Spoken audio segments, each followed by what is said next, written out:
Bueno, retomamos la sesión de la tarde. Disculpas por estos minutos de retraso. Problemas en directo, como se suele decir, ¿no? Empezamos con el segundo bloque del curso, donde fijaremos la mirada sobre las instituciones que marcan las directrices y las políticas de investigación. En este caso nos fijamos sobre todo en agentes financiadores y administraciones públicas. Será Paula Adam, la directora del área de investigación de Aquas, la Agencia de Calidad y Evaluación Sanitarias de Cataluña, quien dirigirá el taller de esta tarde. Paula es experta en el diseño y evaluación de las políticas de investigación para promover un mayor impacto social. Paula, the floor is yours. Gracias. Vale. Hola, buenas tardes. A ver, voy a pasar las diapositivas.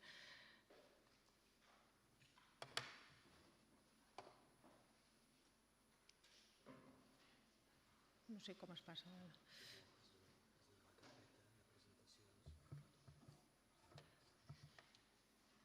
Que estem en... O sigui, d'obrir-la.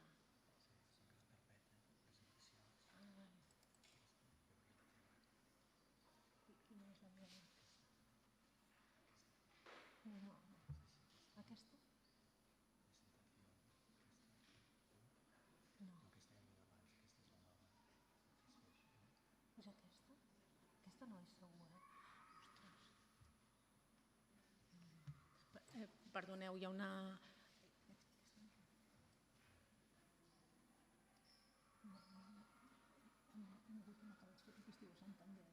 Aquesta no és la de... Aquesta que es diu Paula.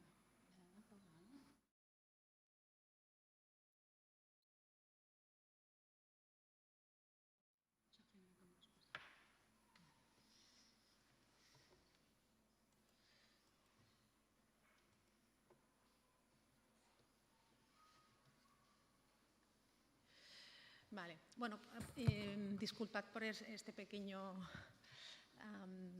confusión. Buenas tardes a todo el mundo. Es para mí un placer abrir esta sesión, este bloque 2 de este curso tan interesante. Realmente el tema de la excelencia y el compromiso social me parece que es un tema que necesita ser abordado desde muchas perspectivas y, por tanto, pues, felicito a la organización por haber montado este curso. Yo os explicaré un poco los contenidos de este bloque. En primer lugar, la idea es tratar el tema de los actores sociales y su implicación con la excelencia. Y nos centraremos en, como ha dicho muy bien Sonia, en los actores concretos que son la administración pública. Por tanto, haría una primera introducción sobre actores y impacto, porque, bueno, para marcar un poco el marco teórico sobre el que estaremos trabajando, y después tendremos la presentación de Ismael Peña López, que es director de la Escuela de Administración Pública de Cataluña, que nos hablará de las nuevas competencias y de los actores de la administración pública. Y, en segundo lugar, tendremos a Jordi Molas Gallar, que es director de Ingenio, y nos hablará de las nuevas aproximaciones en la evaluación de la investigación y, en concreto, de la evaluación formativa. Todo eso será en el transcurso de un poco menos de una hora, y después tendremos otra hora para dialogar entre nosotros en formato de taller y, por tanto, se os pedirá participación. Bueno, pues empiezo ya con mi exposición sobre los actores y el impacto de la investigación. Lo primero que haré es unas cuantas reflexiones sobre el impacto de la investigación y luego sobre los actores. En primer lugar, lo que voy a contar ahora son conceptos muy básicos que, como siempre, cuando se simplifica, se tiende a perder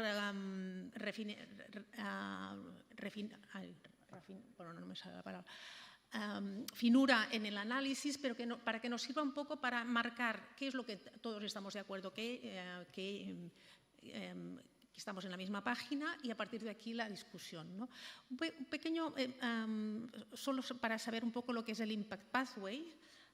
el Impact Pathway y por qué nos interesa el impacto, ¿no? Entonces, en primer lugar, ¿por qué nos interesa el impacto de la investigación? Es bueno, pues por un tema de contrato social que hay entre ciencia y sociedad, que de eso tendría que estar rigiendo la base de todas las decisiones que se toman en ciencia. También porque estamos hablando de una inversión pública, no de un gasto público, sino una inversión pública y, por tanto, hay un tema de rendición de cuentas. Una cuestión de estrategias, o sea, todas las estrategias que se hacen en las organizaciones, universidades, siempre se habla de unas misiones transformadoras, ¿no? Pues entonces estas estrategias es importante tenerlas en cuenta, ¿no?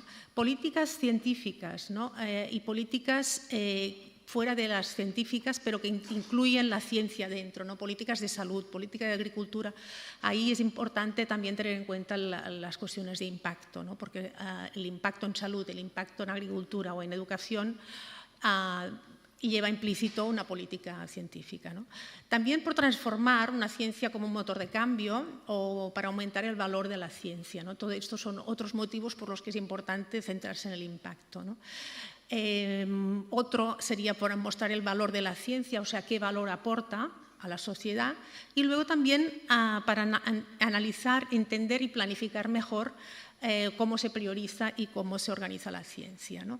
Bueno, dicho esto, pasamos un poco a lo que sería la definición de impacto de la investigación. Aquí os he puesto varias definiciones que utilizan en varias organizaciones internacionales. Me centraré en una, pero como podéis ver son variadas, pero todos tienen algunas cosas en común. Me centro en la que utilizan el REF británico, no por nada, sino porque es probablemente la definición que más se ha utilizado en los entornos de investigación sobre la investigación o los entornos de evaluación del impacto de la investigación. ¿Qué sería? El impacto de la investigación es el efecto, cambio o beneficio en la economía, la sociedad, la cultura, las políticas públicas o servicios públicos de salud o del medio ambiente o de calidad de vida, más allá del académico. Por tanto, aquí volviendo a la definición, fijaros que estamos hablando, lo que hay implícito aquí es el concepto del cambio. El cambio y luego, y por tanto, que va más allá de lo que es la propia excelencia, ¿no? Basándonos en lo que sería lo que os he dicho antes del Research Impact Pathway, solo para tener un poco las cosas claras, distinguiremos lo que son dos ámbitos. Un ámbito como asumiendo que es un proceso productivo, que ya sabemos que no lo es, pero que hay unos inputs, unos recursos, unas ideas, unas estructuras que se ponen a disposición de un proceso que es el proceso científico y de ahí salen unos outputs que son unas publicaciones o unos reconocimientos, reconocimientos o nombramientos, y después hay que sería lo que es el mundo académico y luego tenemos el mundo de la sociedad que estaría fuera. Esto sería como un punto de partida sobre el que empezar a dialogar. Lo que el curso de hoy creo que intenta transmitir a lo largo del día de hoy y de mañana es que estos dos ámbitos no tienen ni deben estar separados, ¿no? Pero sí que nos sirve ponerles etiquetas, ¿no? Por tanto, hablaríamos de outcomes cuando se trata de todo aquello que se utiliza el conocimiento o la adopta o la toma de conciencia, y luego impacto es la transformación que consigues, ¿no? Entonces, dicho esto, cuando ya nos ponemos a pensar concretamente en qué hablamos cuando pensamos en impacto, pues aquí esto es del 96, y por tanto es literatura antigua, pero ya entonces, ya cuando se hablaba de los niveles del impacto de la investigación, ya se está hablando de muchos aspectos que van más allá de la academia en sí sola, ¿no? O sea, aquí se citan unos cuantos, que va desde la toma de decisiones informada, que son decisiones que se pueden estar tomando en políticas públicas, por profesionales, ciudadanos, etcétera, pero también pues, el impacto en salud, en el sistema sanitario, en el sistema educativo, innovación, etcétera, etcétera. Bueno, todo eso para llegar a lo que os quería comentar, que es que realmente en el concepto de impacto es importante la distinción clara entre lo que es la investigación y lo que es el cambio, una transformación. Por tanto, aquí, en este concepto de impacto, también es importante tener en cuenta que un énfasis en la contribución, de cómo la investigación está contribuyendo a este cambio, más bien que la atribución, que es lo que a veces se ha querido recoger, ¿no? También que hay una causalidad, o sea, estamos hablando, por tanto, de teoría del cambio, cambios que pueden ser potenciales o reales, pero al final siempre cambios, ¿no? Otro aspecto importante es el tiempo, el decalaje temporal entre la ciencia y su impacto, y después la cuestión de multinivel y multifactorial o de la complejidad. Por último, en todo esto que os he estado comentando, se pone de manifiesto también la importancia de toda una serie de actores, que son los actores que de alguna manera ayudan a que todo esto suceda, ¿no? Por tanto, pasamos un momento a hacer una revisión de los actores antes de seguir avanzando en esta presentación. Del modelo que os he enseñado antes, la evaluación tradicional partiría de los outputs, o sea, de lo que se ha publicado, las publicaciones o los reconocimientos recibidos para tomar decisiones sobre los nuevos inputs. Esto sería la simplificación máxima de lo que sería un proceso de evaluación, donde hay un proceso científico, un proceso de evaluación y unos ítems que se tienen en cuenta a la hora de tomar decisiones. Por tanto, se deja fuera todo lo que sería el impacto en la sociedad, ¿no? Las evaluaciones que tienen en cuenta el impacto, que no necesariamente tienen que ser evaluaciones de impacto, pueden ser evaluaciones de cualquier otra parte del proceso, lo que se distinguen respecto a la evaluación tradicional es que están teniendo en cuenta toda esta parte de la sociedad, ¿no? Por tanto, la pregunta no es tanto cómo hacemos la ciencia, sino también lo estamos haciendo mejor, por qué, para qué y para quién estamos haciendo esta ciencia mejor, ¿no? Y, por tanto, marcar esta dirección. De aquí viene la pregunta de los actores que os quería comentar, que es a la hora de pensar de quién depende de las decisiones sobre cómo podemos darle forma a esta ciencia, ¿no? Y aquí viene, pues, por tanto, la evaluación, el aspecto clave de los actores y de la corresponsabilización. El punto aquí a señalar es que estamos en un momento crítico de replanteamiento del concepto de accountability y se ha confundido el concepto sumativo con el concepto de valor. La ciencia ya no se puede hacer sola, la evaluación, estos nuevos modelos de evaluación ya nos lo están enseñando y cal revisar y reconstruir las relaciones entre los actores, cómo están gobernados estos actores y qué papel tienen. Entonces, aquí entra el concepto de ya más de corresponsabilización, de compromiso, de competencias, valores, apertura, anticipación, cocreación y diversidad. Entonces, volviendo a partir de aquí al concepto de los actores clave, os pongo un ejemplo de la tipología de actores sobre las que nos podemos ir centrando a la hora de pensar en quién puede influir o quién se corresponsabiliza por el impacto. Os he puesto aquí un esquema que, por un lado, serían los layers, digamos, de lo que sería desde la macropolítica bajando hasta abajo al individuo, y tendríamos, por un lado, las personas que diseñan políticas o estrategias o planifican el proceso científico. Luego, también los fundadores, los que financian la investigación, las agencias de evaluación. Esto sería un poco todo lo que agruparía las administraciones públicas, pero también tendríamos, pues, los centros de investigación, los propios investigadores y la ciudadanía. Yo os he puesto aquí un ejemplo de cómo la constelación de actores puede variar mucho según los casos. Este es un caso de los institutos de investigación sanitaria, que son los centros de investigación que hay dentro de los hospitales, y cuáles serían los actores claves en este ecosistema. O sea, un poco para acabar y también para explicar el por qué os he estado hablando de la evaluación del impacto. de la evaluación del impacto ha servido para obtener lecciones sobre qué funciona y qué no funciona en ciencia y cuáles son los factores facilitadores y los factores imprescindibles para que la investigación tenga impacto.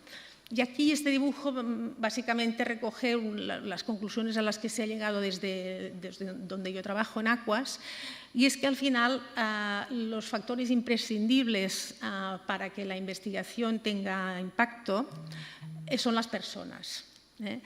Luego alrededor puede haber organizaciones y puede haber políticas que son facilitadores, pero al final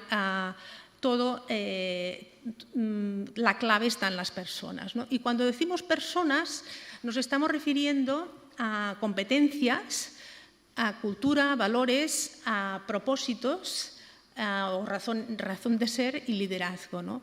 Lo otro que acompaña en las organizaciones serían la estrategia, la financiación, las prácticas institucionales, la cultura organizativa o las colaboraciones. Y lo mismo con las políticas que priorizan y evalúan. Pero, insisto, la clave son las personas. Entonces, ¿qué entendemos por personas, ¿no? O sea, estamos hablando aquí de quién, ¿no? Entonces, aquí es donde, de alguna manera, entra la multiplicidad y el multinivel de lo que os he hablado antes, ¿no? El impacto no solo depende de los investigadores, pues hay muchos más actores que entran en la ecuación, ¿no? Aquí hemos visto varios, pues básicamente sería una cuestión de ir analizando en cada caso, ¿no? Lo que vamos a centrar este bloque de esta tarde sería dentro de este grupo de actores clave, los actores de la administración pública. Por tanto, ya para resumir, el bloque 2, por un lado, vamos a escuchar al Ismael, que nos hablará de cómo se pueden repensar las competencias de los agentes de la administración pública, y después, más adelante, tendremos a Jordi Molas, que nos hablará de cómo repensar la evaluación en este contexto de impacto y compromiso social. Muy bien, pues gracias. Y ara pásate aquí, sí. No cal, si poses la... No cal que... Si poses la presentació, des d'aquí ja puc, crec. Això.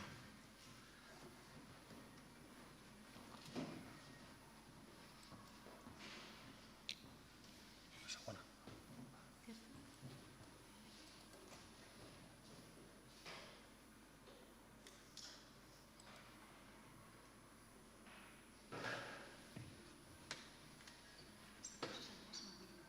Poso aquí?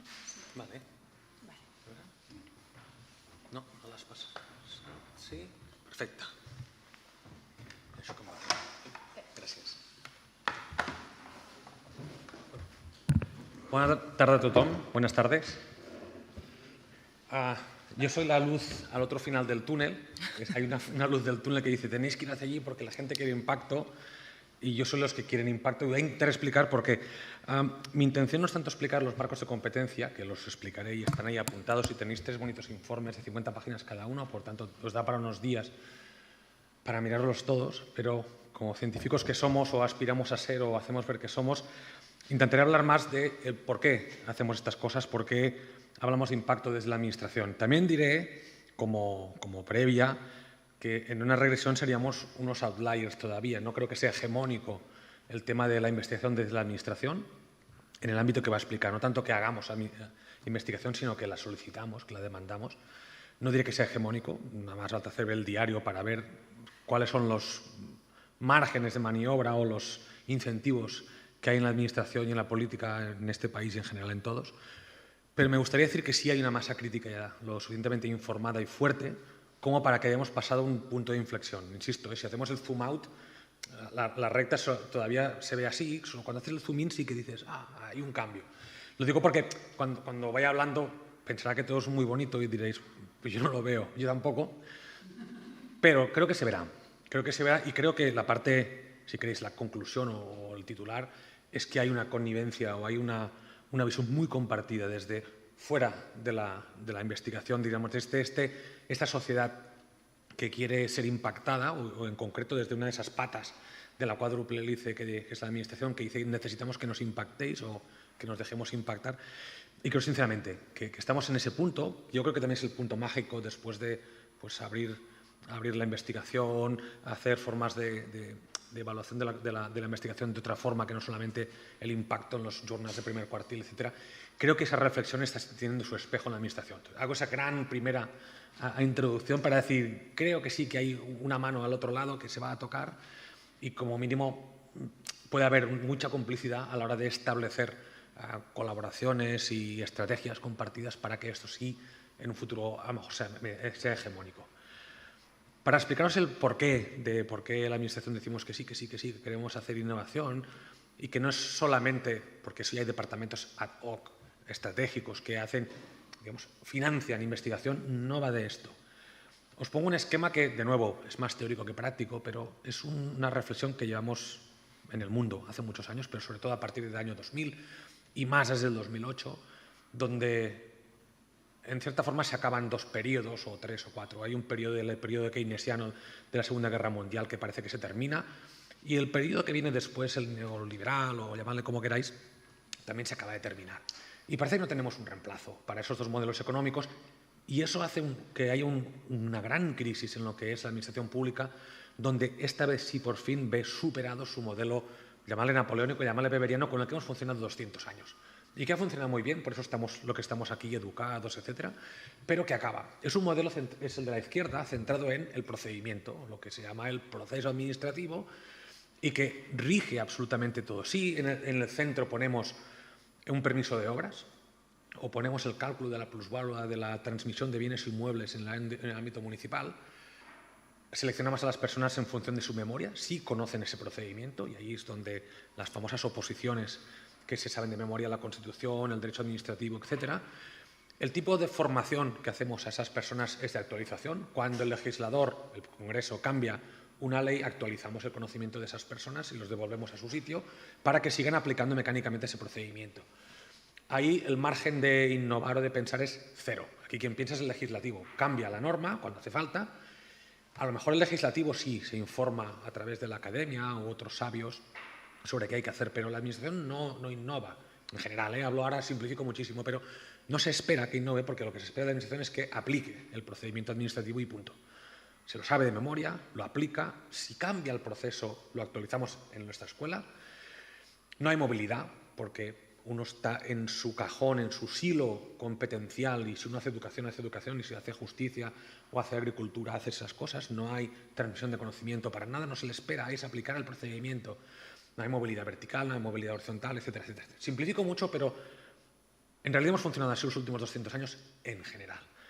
Poco a poco ha ido perdiendo fuelle esta forma de trabajar. Si no ha perdido fuelle, ha perdido peso relativo, o al menos en lo que se nos demanda desde la ciudadanía. Yo también lo soy a veces.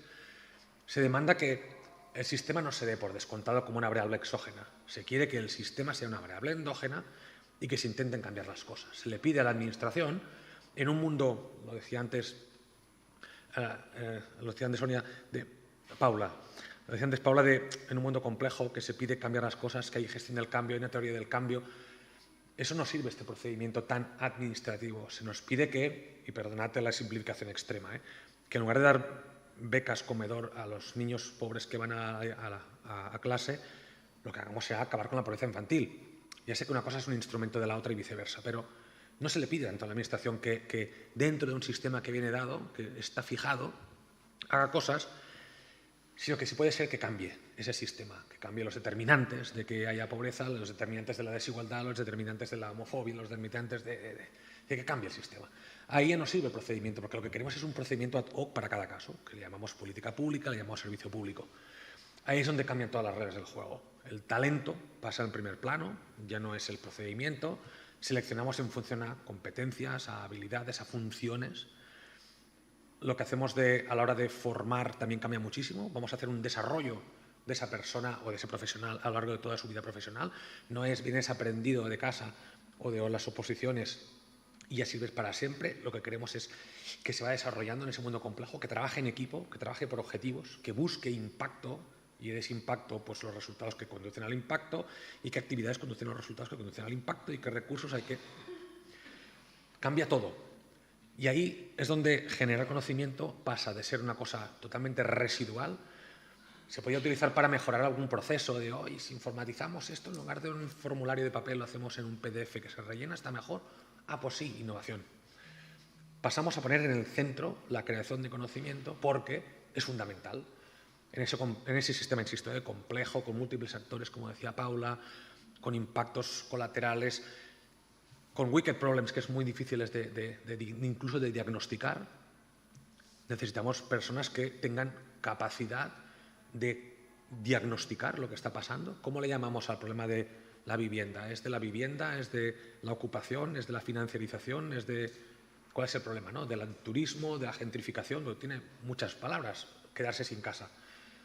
Necesitamos que la función pública diagnostique muy bien, cuestione el sistema que ha llevado a ese problema o a esa demanda. A veces es una demanda, quiero una piscina en mi pueblo, ¿no? Pero normalmente son problemas. Que diagnostique muy bien, que cuestione esos determinantes, que los halle, que pruebe cosas, que hipotetice cosas, que teste esas hipótesis o las valide o las refute y ver a partir de ahora de un ciclo, no de un itinerario, de un procedimiento administrativo, sino de un ciclo de ensayo y error, ver qué está pasando, a ver si mejoramos el mundo.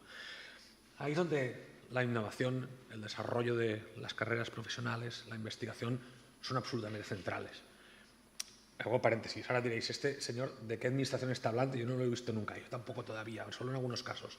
Yo creo que ahí tenemos muy buenos ejemplos, en salud sobre todo, hay una parte muy importante que ya empieza a trabajar así, en educación cada vez más, en algunos ámbitos, hablamos antes con unos compañeros de gestión de recursos, agua, energía, se empieza a transitar hacia aquí, en ciencias sociales todavía cuesta un poquito, en derechos sociales parece que se quiere avanzar en este sentido, pero insisto que la reflexión yo creo que está bastante hecha y ese es el modelo al que vamos. Insisto, no va a ser un modelo total, porque siempre va esa parte de procedimiento, pero sí es una forma desde la escuela, de mirar al talento de una forma integral, desde la selección al desarrollo, pasando por el aprendizaje, la transferencia de conocimiento, la innovación y la investigación.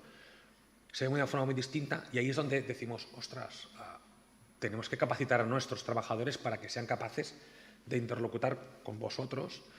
Bueno, no sé quiénes sois, pero asumo que sois generalmente gente de ciencia, no de la administración, y para ver si somos capaces de tener un diálogo fluido y sobre todo fructífero. Esperamos de vosotros que comprendáis que tenéis que hacer impacto, digamos, pero de nuestra parte debemos conocer las reglas del juego. No solamente que hay que publicar un primer cuartil, eso ya es otra historia, pero sí que pues hay una cosa que se llama hipótesis, teoría del cambio, evaluación, ¿cuál de ellas? En el diseño, administrativa, legal, de impacto final, de coste-beneficio, bueno, que esas cuestiones.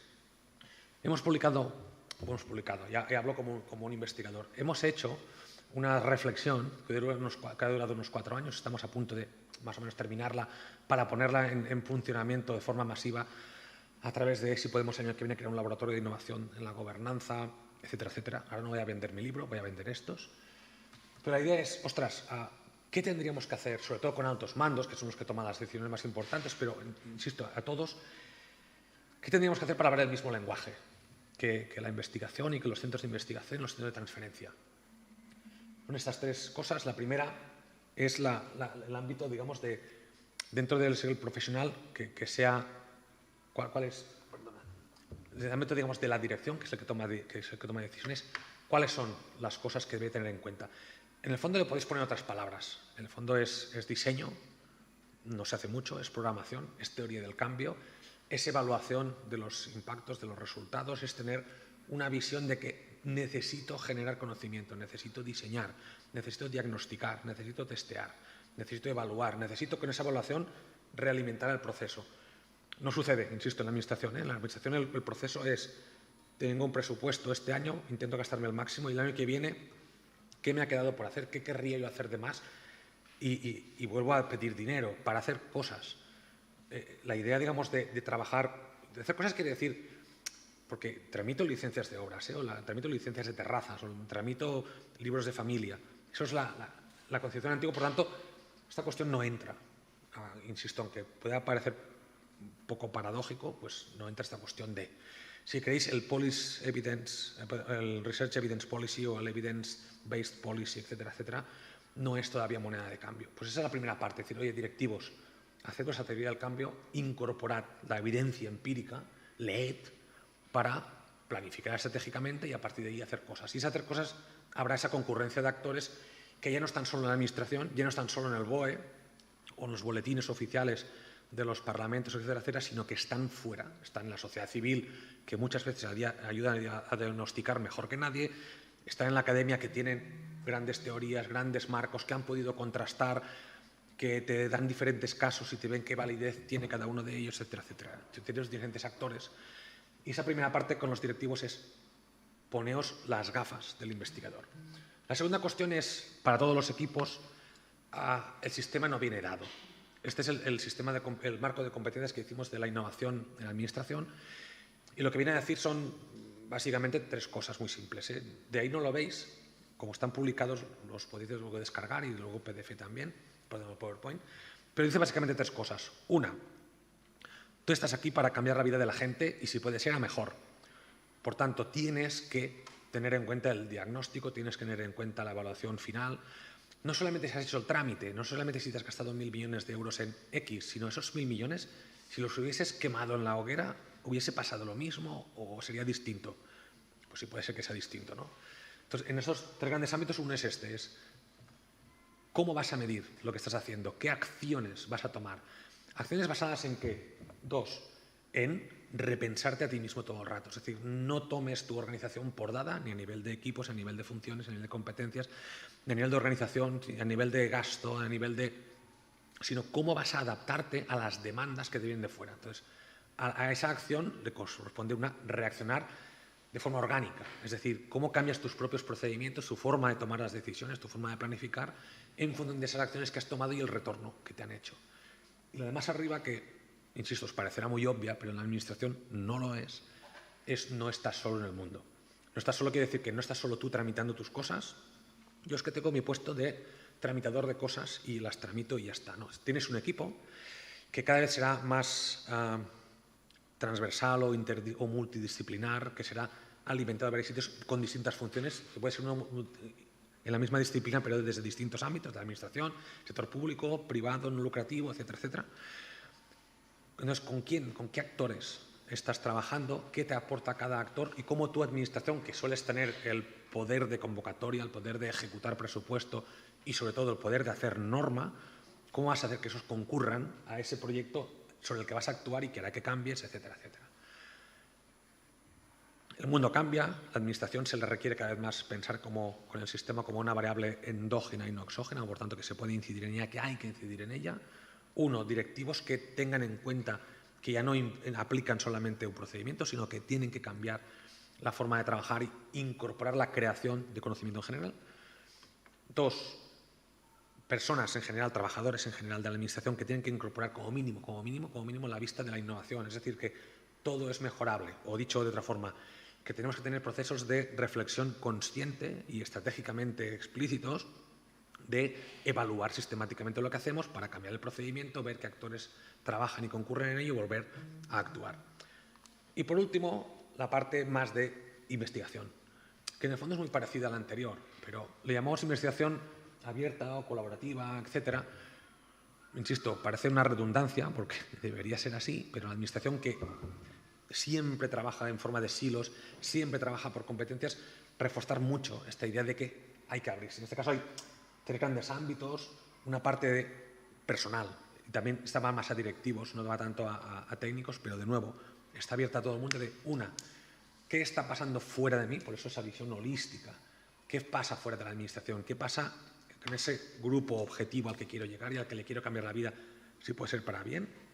Competencias muy relacionadas con la gestión del conocimiento, la gestión del cambio, la gestión de los actores. De nuevo, lo decía Paula, de esa mapa de actores que van concurriendo. 2, una cuestión es más de función. Aquí sí que es una parte muy importante, distinta probablemente de otros ámbitos, especialmente el sector privado que hace investigación. Aquí sí que hay una parte muy importante de orientarse al bien común. No es la misma investigación, no iba a decir nombres, a alguien que se dedica a hacer investigación para tener un ánimo lucrativo, para vender patentes, para hacer cosas que puede ser buena gente, pero la administración tiene que serlo porque se debe necesariamente, por definición, al bien público, al interés común, al interés general. Y por último, una cuestión más de funcionamiento. de liderazgo, de trabajo entre pares, de trabajo en equipos, etc. Solamente unas reflexiones finales sobre esta cuestión de qué veníamos, a qué veníamos, ¿no? La primera parte si queréis, dos grandes grupos, o tres. La primera, decía antes, este cambio de paradigma. Importante, no es, como decía antes, no es hegemónico, no es generalizado, pero está entrando con mucha fuerza, tanto a nivel de gestión como también de política. A política le cuesta un poco más, pero a nivel de gestión está haciendo muy fuerte este ámbito de decir, ostras, no venimos a aplicar un procedimiento, venimos a gestionar talento que lo que hace es gestionar información, datos, si se puede ser conocimiento. Por lo tanto, sí hay ese cambio de paradigma o de peso en los paradigmas, a uno mucho más centrado en el conocimiento y en el impacto sistémico, a mejorar la vida, no mejorar la vida de la gente, sino a cambiar los determinantes o los factores que determinan la calidad de vida de la gente. Mejor así. Dos, desarrollar de forma explícita y querida y voluntaria, etcétera, las competencias que hacen que queramos investigar, que queramos innovar. No son competencias que se pedían nunca. En la administración generalmente se piden competencias generales de aplicación de ese procedimiento y máximo a los directivos se les podían pedir funciones o competencias del ámbito de la dirección. Pues gestión de presupuesto, gestión de equipos, gestión de personas, capacidades de comunicación, a lo mejor. Se pide cada vez más, y es una cosa que se quiere impulsar ahora, en el caso de Cataluña, en estos marcos competenciales, que explícitamente se trabaje en que sobre todo los altos cargos y directivos tengan esas competencias de investigación, de análisis, de planificación. Y que las tengan sobre todo no para que investiguen ellos, eso parece que es muy obvio, pero, y ahora voy al último punto, sino para que interlocuten en ese ecosistema de investigación. Cuando preparábamos esta sesión, yo decía que si se quería contribuir a vertebrar la demanda, me decían, no, gestionar la demanda no, por eso he puesto contribuir a vertebrar. Y la idea es, la administración no quiere gestionar la demanda, al revés, lo que quiere es que el investigador sea libre de hacer lo que considere. Al final es el investigador el que tiene el marco teórico, es el que tiene la hipótesis, el que la va a contrastar, el que conoce la metodología. La administración, por lo general, no. Pero sí creo que la administración debe, no digo necesita, sino debe poder contribuir a ayudar al investigador a definir el reto, definir cuál es la pregunta relevante, al menos socialmente. A lo mejor científicamente no es relevante, hay una investigación básica que está en otro plano a lo mejor, ¿no? Pero a medida que nos acercamos al impacto y a la aplicación, que haya un actor muy importante que es la administración, muy importante por la capacidad de impacto que tiene, de movilizar recursos y de movilizar norma, importantísimo, y de implementar el cambio real, de que pueda ayudar a hacer la pregunta o a definir la pregunta y sobre todo a una parte muy esencial y que normalmente es la que le cuesta más a la investigación hecha en centros de investigación y en universidades, es aplicarlo, a identificar dónde se puede aplicar mejor, cómo se podría evaluar eso. Hay investigaciones más participativas, tanto en salud como en ciencias sociales, pero todavía le falta o le cuesta a la ciencia llegar a eso, al impacto, a implementar el cambio, a evaluar el cambio, ver si funciona, ver dónde se puede replicar, ver cómo se puede escalar y, sobre todo, esa parte que interesa más a la administración, ver cómo se puede institucionalizar. Oye, este sistema funciona mejor para curar a la gente, para hacer hospitales o para hacer que los niños salgan más listos de la escuela, etcétera, etcétera. Ver cómo eso se puede acabar convirtiendo en una ley, un presupuesto que implementa un proyecto a masa, a gran escala, 1 millón de niños, 7 millones de posibles pacientes en Cataluña, etcétera, etcétera, ¿no? Cuando hablo de demanda, hablo sobre todo de esta parte, de ayudar a hacer las preguntas, de ayudar sobre todo a definir las preguntas y definir cuál es el problema real. Y vuelvo a lo de antes, el problema de la vivienda tiene muchos apellidos, pero sobre todo esta última parte, de decir, oye, nos ofrecemos, gracias por favor, a implementarlo y a ver qué pasa. Y ahí creo que sí que es una parte muy importante donde la administración puede contribuir, pero requiere, y con eso acabo, que la administración también conozca la jerga, conozca los temas, conozca el funcionamiento, que es ahí donde estamos incidiendo mucho, en formar o en intentar captar gente que ya tenga esta visión de la innovación o de la investigación. Yo lo dejo aquí y después nos preguntamos. Muy bien, Ismael, muchas gracias. realmente la aportación de Ismael con el tema de las competencias en lo que es la función pública en el ámbito de la investigación a mí me parece que es muy innovadora. Da mucho que pensar. Todos, no sé, en la audiencia ahora sabremos dentro de un rato un poco más sobre vosotros, pero no sé si os identificáis con este perfil o sois más bien de otro perfil, no tanto de la administración pública o de los órganos de financiación de investigación. Pasamos ahora, después de este marco que nos ha presentado Ismael, a escuchar a Jordi Molas, que un poco en este contexto nos explicará el rol de la evaluación a partir un poco también de estos principios, ¿no? de estos principios de este propósito de impacto, ¿no? O sea, de una ciencia con impacto. Hola, Ismael. Buenas tardes. Jordi. Ay, Jordi, perdón. Gracias, Paula.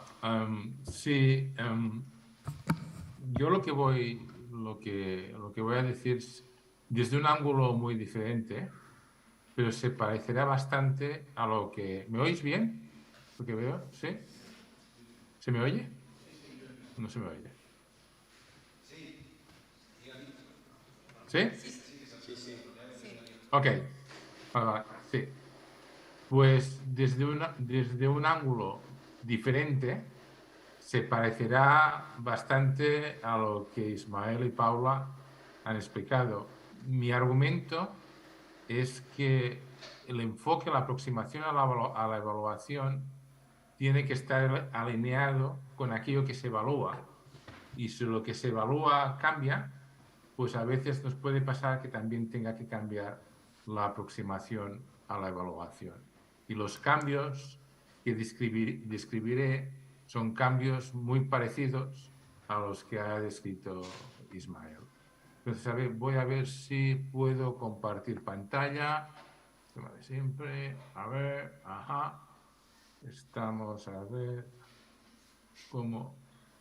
Me estáis viendo mi correo electrónico, que no era precisamente lo que yo quería. Aquí.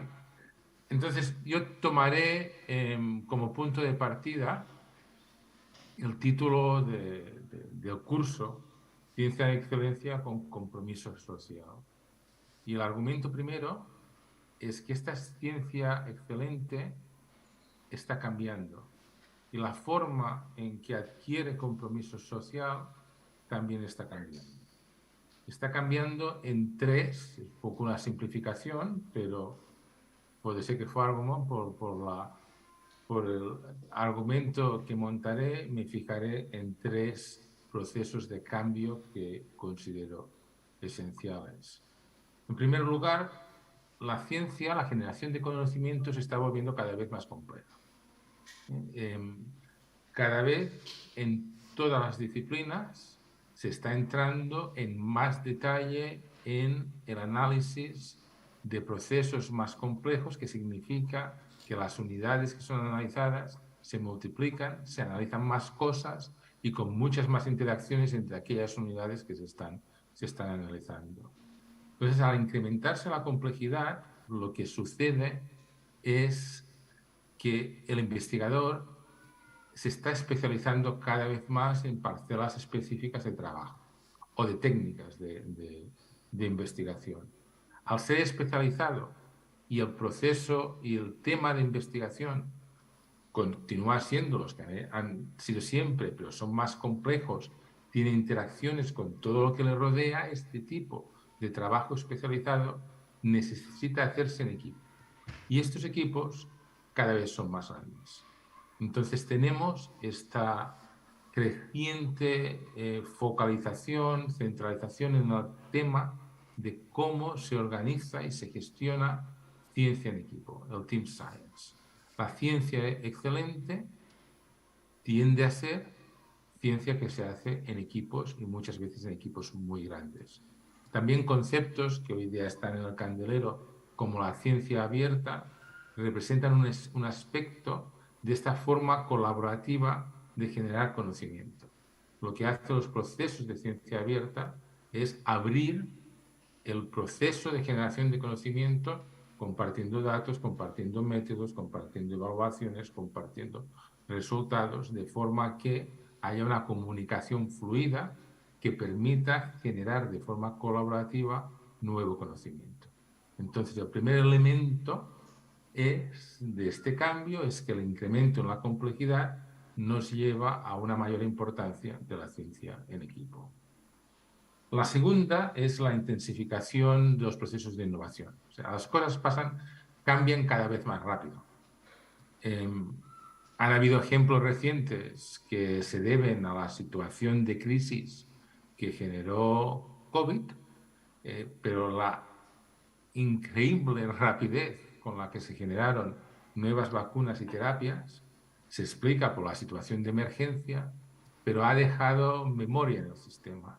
Y era solo un aspecto de un proceso genérico en el que cada vez la rapidez con la que se introducen cambios tecnológicos se incrementa. Y lo que ello representa es que las habilidades que se requieren para contribuir a la generación de conocimiento a su aplicación, para ser tanto un científico como tecnólogo, como experto en innovación, estas habilidades están cambiando. Los skill sets, para tomar una expresión inglesa, varían. En un momento en que se requieren, por ejemplo, skills verdes, skills, este es un tipo de especialización de forma de talento del trabajador o trabajadora, una forma de talento de la que hace 20 años no se hablaba. Unas capacidades que se requieren ahora de forma que no era imaginable o pensable hace 20 años. Los skill sets cambian y, por tanto, estos equipos, de los que hablábamos en la diapositiva precedente, tienen que ser flexibles. Se necesita trabajo en equipo, pero se necesita flexibilidad para adaptarse al contexto cambiante de conocimiento científico y tecnológico que se está generando y se está aplicando. El tercer elemento es la orientación a desafíos sociales. Es aquí que la ciencia con relevancia, la ciencia con impacto social de la que hemos estado hablando tanto, pues realmente la focalización que hoy en día la atención que se le está prestando desde ámbitos políticos, desde ámbitos administrativos, gestores y desde el ámbito científico, está cambiando porque la importancia de orientar este trabajo a la solución de problemas sociales complejos que se consideran de gran urgencia se está haciendo más patente.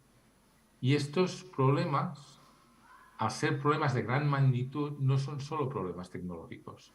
Son problemas en que el aspecto social cuenta. Son problemas sociotécnicos.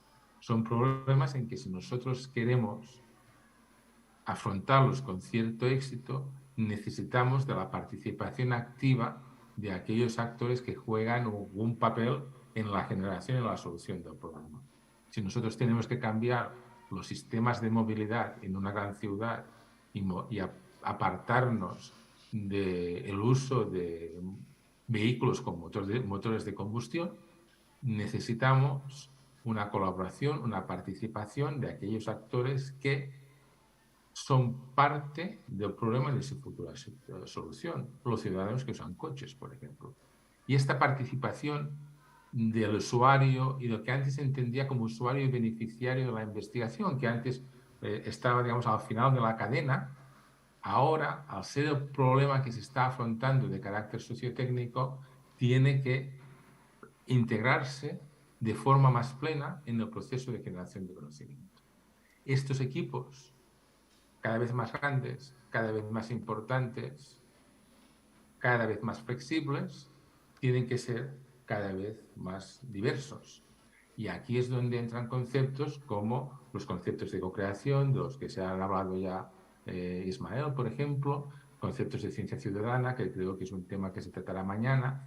Estos conceptos son parte de las respuestas que se dan a la necesidad de generar equipos diversos para orientar el trabajo de generación de nuevo conocimiento a la solución de grandes desafíos sociales. Y estos son los tres elementos de cambio y que yo considero centrales a la hora de generar ciencia excelente y con repercusión social. Y estos cambios afectan de lleno al tipo de evaluación que podremos o que deberíamos realizar. El tipo de evaluación a que nosotros estamos acostumbrados, en la jerga de evaluación, una de las distinciones clásicas es entre evaluación sumativa y evaluación informativa. La evaluación sumativa es la evaluación que, como científicos, como investigadores, en muchos ámbitos de la administración pública, estamos acostumbrados.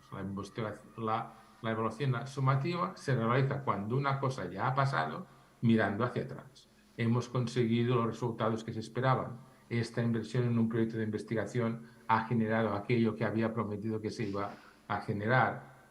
Y esta evaluación, esta mirada hacia atrás, se puede usar para evaluar una intervención cuando ésta ya ha terminado, pero también se puede usar para evaluar la distribución de recursos, que puede ser, por ejemplo, a través de no solamente financiar proyectos, sino también contratar personal nuevo. La contratación de personal es una forma de distribución de recursos y estas decisiones se toman sobre la base del desempeño, muchas veces, del desempeño que pueden demostrar aquellos que están compitiendo para conseguir el proyecto o para ser contratados. Es una evaluación ex ante, porque se hace antes de hacer la inversión, pero se basa en una mirada hacia atrás, hacia qué desempeño aquellos los que están compitiendo para un proyecto o para un puesto laboral han podido demostrar. Y este tipo de evaluación lo que hace es generar un juicio de valor. ¿Es esto bueno o es esto malo? ¿Ha salido bien el proyecto o ha salido mal o ha salido mediano? A veces estamos acostumbrados, ¿no?, a las evaluaciones en evaluación de proyectos. ¿Es este un proyecto que ha sido excelente? ¿Es este un proyecto que ha sido bueno, mediocre, malo o muy malo? Este es el resultado de una evaluación sumativa, es un juicio de valor que se usa, sus funciones son o la distribución de recursos o una rendición de cuentas. Y como estas son sus funciones, si el evaluado participase directamente en la realización de la evaluación, lo que pasaría es que se daría un conflicto de intereses. El evaluado quiere saber bien en la foto. Entonces, para mantener un cierto elemento de objetividad es necesario que la evaluación sumativa con función de distribución de recursos y de rendición de cuentas establezca una distancia entre el evaluador y el evaluado.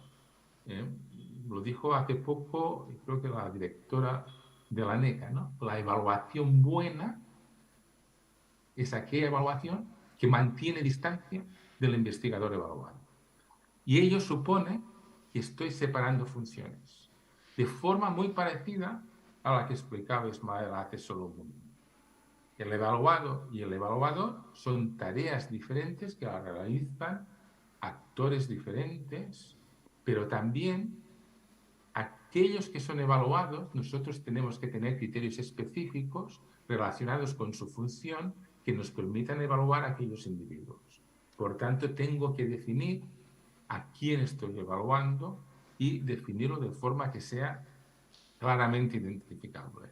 Un administrativo no es lo mismo que un técnico, no es lo mismo que un investigador. Tenemos carreras diferentes, lo que nos permite establecer criterios diferentes para implementar procesos de evaluación distintivos para cada función que nosotros estamos evaluando. Segmentamos las tareas. Y también estamos segmentando, cuando estamos hablando de proyectos, de inversiones públicas, de proyectos de investigación, también estamos segmentando los estadios por los que transitan estos proyectos. Un proyecto, una intervención, primero se define, luego se implementa y finalmente se evalúa. Es una evaluación que, como he dicho, es de mirada hacia atrás. Esas son las características de la evaluación sumativa que se basan en ciertos supuestos. El primero es el que acabo de describir, que los roles de los participantes en un proyecto, un programa de intervención, una organización, son claramente definidos y que los objetivos de evaluación son claros y estables. El contexto es estable. Muchas veces, por ejemplo, en el contexto de la evaluación de personal investigador y el establecimiento de carreras de investigación, se oye el argumento de que el investigador tiene que saber aquello por lo que será evaluado. Y lo tiene que saber a largo plazo.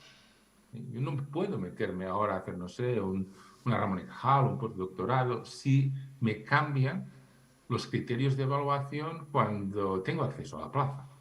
Yo tengo que tener una estabilidad de criterios que me permita una planificación de mi actividad. De hecho, estoy empezando a organizar mi carrera con criterios de tipo más bien administrativo, como los definía Ismael. Pero esta estabilidad de criterios, el supuesto que tiene es que yo estoy trabajando en un contexto de baja incertidumbre. Yo tengo que saber aquello que necesitaré al final de una carrera de aquí 10 años, o tengo que saber antes de empezar un proyecto exactamente qué es aquello que me sucederá, qué es aquello que puedo esperar y qué objetivos aquel proyecto tiene que cumplir. Y teniendo estos objetivos claramente definidos, yo puedo realizar comparaciones y puedo medir. Puedo realizar comparaciones longitudinales, puedo decir si este proyecto en este punto de desarrollo no ha conseguido llegar a un cierto nivel de desempeño, si la tecnología no tiene estas características en este punto de desarrollo, yo la corto, termino el proyecto. Es el stage gate. Las definiciones de Technology Readiness Levels en la gestión de proyectos de carácter tecnológico se basan un poco en este supuesto. Yo tengo diferentes estadios en los que yo puedo tomar decisiones si he llegado al punto que debería llegar en aquel momento. Y esto se hace es una base de certidumbre de que yo sé a dónde voy y sé lo que tengo que hacer a cada momento. Y también me permite hacer comparaciones transversales. Estos criterios son genéricos, sirven en contextos diferentes y me permiten analizar situaciones usando, por ejemplo, pues los rankings a los que estamos tan acostumbrados. Tenemos una serie de medidas estables que no dependen de contexto, que establecemos con una base, una certidumbre sobre aquello que importa.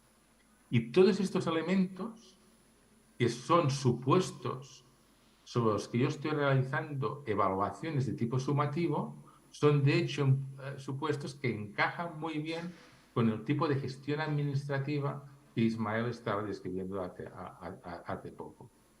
La gestión es supuestos que permiten una gestión centralizada, burocratizada, en el sentido de que yo puedo asignar recursos de forma racional a diferentes actores que me realizarán funciones predefinidas siguiendo criterios objetivos, claros, que me permitan pues igualdad en el acceso a la función pública, en la toma de decisiones y permitan que todo el mundo pueda acceder a sus funciones o a sus financiaciones en igualdad de condiciones. Pero la gestión burocrática administrativa encaja con un proceso de evaluación sumativa que tiene unos ciertos supuestos que acabo de describir. La evaluación sumativa encaja con una cierta forma de producir conocimiento y de gestionar el proceso de producción y aplicación de conocimiento. ¿Qué problemas genera? Las tres condiciones iniciales, los tres elementos de cambio iniciales que he descrito para este tipo de evaluación.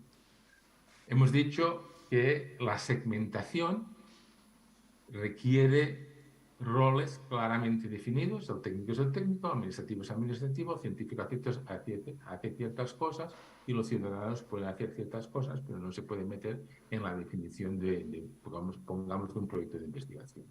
Pero lo que tenemos son roles cambiantes, interconectados, en equipos complejos que están asumiendo el estudio y la solución de problemas complejos en los que se requiere una participación activa de elementos ciudadanos, también de la administración pública, por ejemplo, el tipo de cambios que estaba describiendo Ismael. Por tanto, no podemos definir claramente y segmentar los roles de diferentes actores en este proceso de generación de conocimiento. Y como la situación es compleja, es realmente una situación de alta incertidumbre. Y como decía Ismael, incluso en el tema de los wicked problems, la misma definición del problema es incierta. No sabemos muy bien a dónde vamos. Y como no sabemos muy bien a dónde vamos, no tenemos este contexto de baja incertidumbre que nos permite la aplicación sistemática de formas de evaluación sumativa. Y además, el contexto importa mucho. En situaciones complejas, donde hay muchas interacciones, la forma en que estas interacciones se desarrollan y emergen depende de las condiciones contextuales en las que está surgiendo. O sea, en diferentes contextos, las soluciones son diferentes, incluso el tipo de conocimiento que se está generando es diferente. No es lo mismo la gestión del tráfico urbano y la movilidad urbana en Barcelona que en México, que en Ámsterdam. Las condiciones contextuales importan mucho en la definición del problema y en la definición de las soluciones.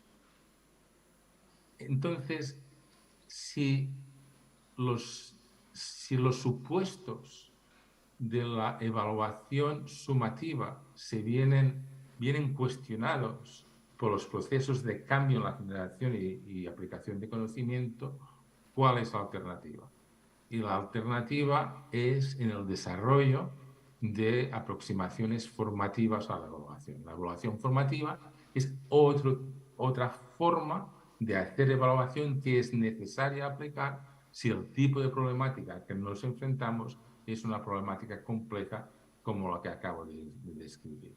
Y es una evaluación muy diferente. Su objetivo no es realizar una estimación del valor de una intervención, actuación o desempeño individual a toro pasado, sino que es una evaluación que se realiza con los participantes en una intervención, con aquellos que son evaluados, con el objetivo de mejorar la intervención o de mejorar el desempeño personal. Y por tanto, como su objetivo es la mejora, se orienta al aprendizaje. Y como se orienta al aprendizaje y a la mejora en un contexto donde el contexto importa mucho, necesitamos tener, cuando hacemos evaluación formativa, necesitamos un conocimiento en profundidad de aquello que se está evaluando. ¿Por qué aquella intervención específica no está funcionando en aquel contexto en el que nos estamos fijando? Y para ello necesitamos la ayuda, la participación del evaluado, de aquellos que están interviniendo, que están realizando la intervención. Al apreciar el contexto y la diversidad y al participar el evaluado en el proceso de evaluación, esta distancia entre evaluador y evaluado me desaparece.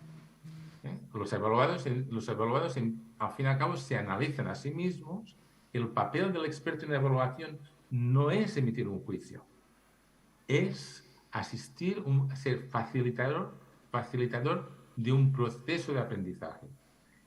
Y los problemas y fracasos que en una evaluación sumativa el evaluado tendría interés quizás en esconder o no expresar porque quiere salir bien en la foto, naturalmente, en una evaluación formativa el interés del evaluado es expresar, poner claros y entender aquellos fracasos, aquellas dificultades que se está encontrando, porque es precisamente allí donde puede mejorar en una intervención. Y la teoría de cambio, aquello que nosotros queríamos hacer, queríamos llegar a un cierto objetivo a través de unos pasos intermedios, o no existe porque aprendemos a medida que vamos avanzando, o si existe, es flexible. O sea, nosotros a medida que implementamos una actividad y vemos los problemas en que nos encontramos, podemos redefinir las expectativas que teníamos al principio y pensar que los objetivos mismos o los pasos intermedios para llegar a aquellos objetivos no son los que nos pensábamos al principio. Parte de nuestro proceso de aprendizaje es cambiar la teoría de cambio. Y en el momento en que yo cambio la teoría de cambio, que es la base de mi proceso de evaluación, aquella distinción segmentada que teníamos entre definición, implementación y evaluación me desaparece. Yo estoy implementando a la medida que estoy evaluando y esta evaluación me cambia la definición de mi proceso y me afecta mi proceso de implementación. Definición, implementación y evaluación colapsan en un proceso conjunto. Estas actividades se realizan con solapamiento, con un solapamiento muy marcado. Y es por ello, y porque además tengo equipos nuevos, diversos, con participación de actores diversos, que las funciones de cada actor también me cambian. El evaluador ya no es un experto externo, la administración, como conocedora de los problemas que tiene que solucionar de la forma que Ismael ha descrito, es también participante en este proceso de evaluación y ello requiere capacidades nuevas en todos aquellos participantes en el proceso que es evaluado, porque contribuyen a este proceso de evaluación. El gestor, el administrador, ya no invierte dinero y luego se olvida y le llega un experto que evalúa, sino que participa activamente en la identificación de problemas y participa también en los procesos de evaluación. Si no, no aprende y no puede mejorar en sus tareas nuevas del tipo que Ismael ha descrito. Y esto afecta de forma igual al investigador, que es otro jugador en este trabajo de equipo de generar nuevo conocimiento con orientación a problemas sociales. Por tanto, toda la gobernanza, en este caso, yo argumentaría del sistema de generación y aplicación del conocimiento, nos cambia. Y esto es algo que, evidentemente, otra vez, como decía Ismael, no está pasando aún, excepto en algunas áreas muy específicas donde los gérmenes de cambio se han empezado a ver. En algunos contextos, en algunas universidades, en algunos departamentos, donde este tipo de evaluación formativa se está empezando a aplicar en procesos de innovación, en políticas de innovación con otro carácter. Los conceptos de innovación transformadora, por ejemplo, van en este sentido y se están empezando a hacer cosas. Es, por tanto, una situación muy emergente, pero mi argumento es que si realmente mi prognosis de la situación que hacía al principio es correcta, se necesita cambiar el sistema de evaluación para adaptarnos a este nuevo contexto que está surgiendo. La excelencia hoy en día no es la misma excelencia de hace 100 años. Y con esto yo creo que he terminado. Requiere sistemas de gestión adaptativas, que requiere una gobernanza descentralizada, pero ya casi va de por sí. En el momento en que tengo un sistema complejo con análisis contextuales, con las capacidades definidas en un contexto específico en que los papeles se me mezclan, este sistema complejo yo no lo puedo gestionar de una forma centralizada, porque no tengo conocimiento suficiente y porque la situación es demasiado cambiante. Entonces necesito otras formas de gestión. La gestión adaptativa es uno de los conceptos que se han puesto sobre la mesa como una herramienta de gestionar procesos de cambio complejos en las situaciones que acabo de describir. Y ahora sí que terminamos.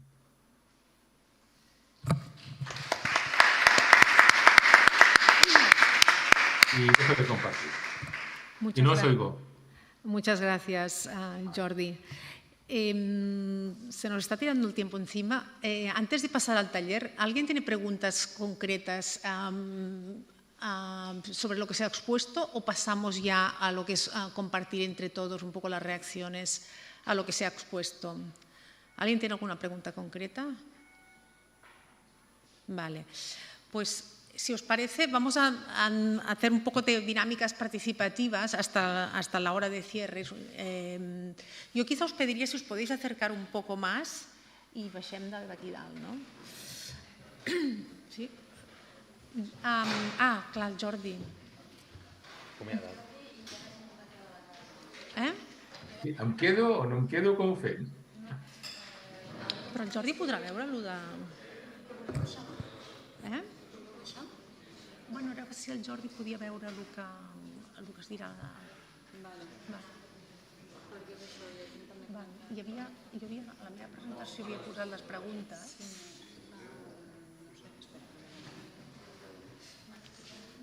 Sí, por aquí.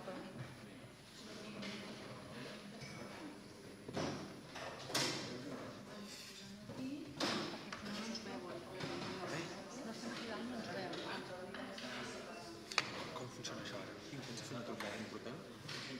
No, vaig a fer després. A les 5 la pots fer? Sí?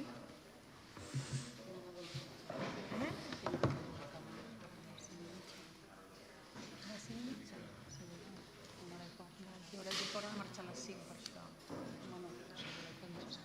Podem tornar a la meva presentació, que tenia el guió allà.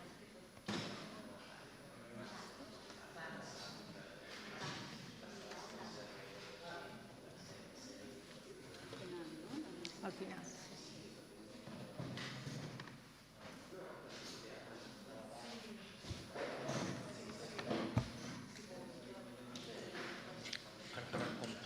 Ara ho explicaràs, suposo. Sí. Sònia. No sé si... Bueno, yo antes que nada quería hacer una pregunta también un poco para romper el hielo, pero la pregunta es la siguiente. ¿Hasta qué punto los que estáis aquí os habéis sentido interpelados con lo que se ha presentado? Y hablando directo, ¿no? O sea, en el sentido de vuestra función dentro de lo que es el mundo de la investigación.